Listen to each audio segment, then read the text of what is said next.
जिन्होंने हर दिन कथा सुनी है उन्हें 2 बार कथा सुनने का लाभ आज एकादशी के दिन प्राप्त हो जाएगा। बड़ा सुंदर एकादशी का व्रत है। तो हम सभी को चाहिए कि हम भगवान की इस पावन कथा को मन लगाकर श्रवण करें और अपने आप को शांत चित्त रखें।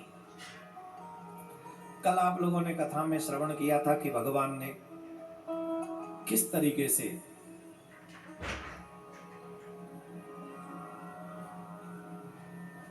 कंस इत्यादि का वध किया, ब्रज में सुंदर सुंदर लीलाएं की। बड़े शॉर्ट में हमने आपको बताया कि ठाकुर जी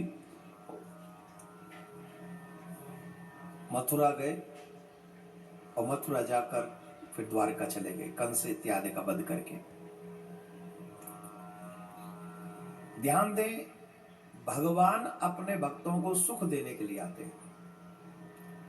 जब भक्त भगवान को प्रेम से बुलाते हैं तो भगवान आते हैं। उसमें कंस इत्यादि राक्षस जैसे ऐसे लोग होते हैं, उनका वध करना वो बीच में एक लीला हो जाती है।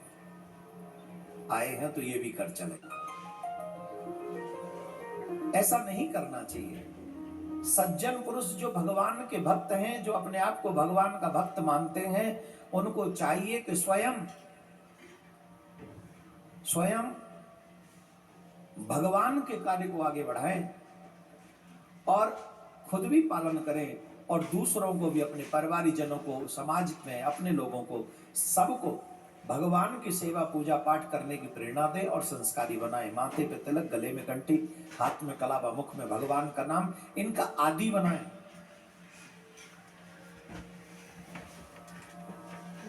जब मुगलों ने हमारे ऊपर आक्रमण किया तो वो ये सब चिन्ह छीनते थे।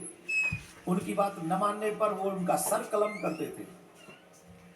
और आज तो हमें रोकने वाला कोई नहीं, तो भी हम लोग अपने आप से सिखा काट लेते हैं। अपने आप से हम लोग तिलक नहीं लगाते हैं, ऊपर से अपने आप को ऐसा दिखाते हैं कि जैसे हमसे बड़ा मॉडर्न कोई नहीं। इसीलिए हमारे शास्त्र की कहते, मूर्खों का संग कभी मत करो। ध्यान से सुनना, युवाओं के लिए निवेदन है। रामायण में कहा है, मूर्ख हृदय न चेत जो गुरु मिलई बिरंच सम। बिरंच माने ब्रह्मा जी भी, किसी मूर्ख को ब्रह्मा जी भी गुरु मिल जाए तो भी वो सुधर नहीं सकता। अज्ञानी में और मूर्ख में अंतर होता है, ध्यान रखें। अज्ञानी में और मूर्ख में अंतर होता है। अज्ञानी व्यक्ति को ज्ञान देकर आप ज्ञानवान बना सकते हो, लेकिन मूर्ख को कितना भी समझा लो वो समझने वाला नहीं। अब प्रश्न होता है, मूर्ख किसको कहते हैं? मूर्ख के कई लक्षण हैं, आप कहें तो बता दें, है? 2-4 ही बता दें, बताएं कि नहीं? हाँ, बता देते हैं। जो किसी की सुनता नहीं है, खुद बोलता ही रहता है, वो मूर्ख है। और आप देखेंगे आजकल घरों में ऐसे ही लोग बहुत हैं। तुम चुप रहो, पहले हमारी सुनो, हाँ या ना? जो बहुत ज्यादा बोलता है, किसी की सुनता नहीं है, वो मूर्ख है। दूसरा, जो मनुष्य अपने से प्रेम करने वाले या जिससे वो खुद प्रेम करता है, जिससे वो खुद प्रेम करता है, उसकी गलती नहीं देखता। सपोज माँ बाप अपने बच्चों की गलती कभी नहीं देखते, वो मूर्ख है। आजकल आप देखे होंगे माँ बाप बच्चों से खूब प्यार करते हैं, अरे महाराज ये लो ये लो ये लो, जो चाहिए सो। उनकी गलतियों को इग्नोर जो कर देते, वो मूर्ख है। जिससे आप प्रेम करो, उसकी गलतियां ना देखो, उसे समझाने का प्रयास न करो, वो मूर्खता है।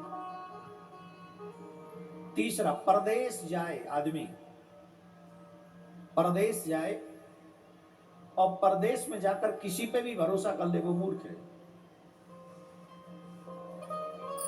परदेश में जाए और परदेश में जाकर किसी पे भी भरोसा कर ले, विश्वास कर ले, वो मूर्ख है। परदेश में किसी पे भरोसा नहीं करना चाहिए। चौथा, जो व्यक्ति घर में अपने बल का प्रदर्शन करता हो, जो व्यक्ति घर में अपने बल का प्रदर्शन करता हो, देवियों को कहता हो कि मैं ये हूं, मैं ये हूं, मैं ये हूं, लेकिन जरूरत पर बल का प्रदर्शन करने का जब बाहर आवश्यकता पड़ती है तो दुम दबा के भाग जाता है, वो मूर्ख है। ध्यान से सुनिएगा, जरूरत पड़ने पर दुम दबाकर भाग जाने वाले व्यक्ति को, जो घर में तो बहुत लंबी लंबी बातें करता है लेकिन वहां काम नहीं आता है, तब उसको मूर्खता की संज्ञा दी गई, वो मूर्ख है।